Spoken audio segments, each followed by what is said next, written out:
Can something which has no physical presence consume as much electricity as an entire country? The internet has recently been awash with claims that the digital currency Bitcoin could be using more electricity than a number of developed nations. So Reality Check wants to know, how did they work it out, and is it true? Although it has been around since 2009, the digital currency, or cryptocurrency, has been dominating headlines across the globe recently thanks to its soaring value. Unlike the notes or coins in your pocket, Bitcoin is not printed by governments or traditional banks and largely exists online. Around 3,600 new Bitcoins are created every day through a complex process known as mining, where computers are rewarded with a Bitcoin for processing mathematical equations through specialized software. Except this isn't only a handful of computers processing these equations, but thousands of machines all over the world running day and night. That's a lot of electricity. And as Bitcoins increase in value, more and more machines are being plugged in and switched on by amateurs and professionals alike to mine them. Given their digital nature, there's understandably been a growing curiosity about how much electricity is actually being used to produce Bitcoins. Social media platforms such as Twitter are unsurprisingly full of claims about Bitcoin's energy consumption. About Bitcoin, it and number 39, is actually ruining the planet. The Bitcoin computer network currently uses as much electricity as Denmark. In 18 months, it will use as much as the entire United States.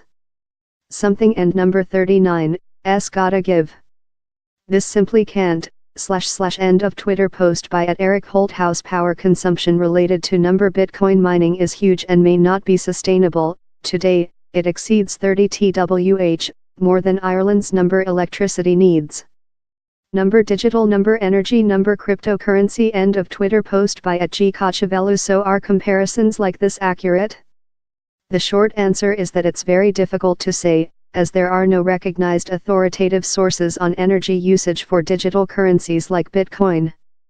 Its peer-to-peer nature makes it very difficult to get an overview of anything other than the value of the digital currency itself. But people have tried. A widely used formula to calculate energy consumption is from the cryptocurrency blog Digiconomist, which relies on the performance specifications of common mining technology.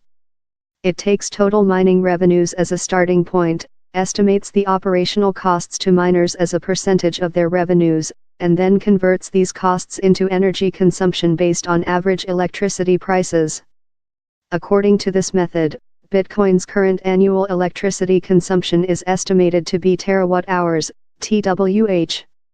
This is how comparisons with entire countries are being made. For example, data from Eurostat shows that in 2015, Denmark consumed 30.7 TWh of electricity and the Republic of Ireland consumed TWh. So if we are to use this measure, then yes, you could argue that the comparisons on Twitter are broadly correct. But as this method uses assumptions and estimations, something that Digiconomist readily admits, it should come as no surprise that it is not without its critics. One analyst, Mark Bevand, argues this method is wrong because it does not take into account newer and more energy-efficient technology employed by miners, adding it makes the wrong assumption that a fixed 60% of mining revenues are spent on electricity. When American business magazine Forbes reported at the end of October that Bitcoin's estimated market capitalization value, the overall worth of a tradable entity, had surpassed those of household names such as Goldman Sachs and eBay, it was inevitable that the cryptocurrency would soon become subject to comparisons with entire countries. But regardless of how you choose to measure the energy consumption of Bitcoin and other digital currencies, there remains at least one area for consensus. As with any product, digital or physical, its future will ultimately be determined by how cost-effective it is to produce.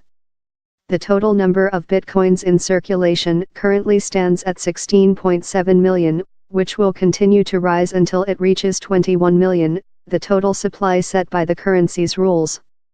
So long as electricity remains cheap and reliable, the technology readily available, and the value of the digital currency high enough to easily absorb production costs, Bitcoin is likely to continue to generate headlines until it reaches its maximum circulation. What do you want Newsbay Reality Check to investigate? Get in touch, read more from Reality Check, follow us on Twitter.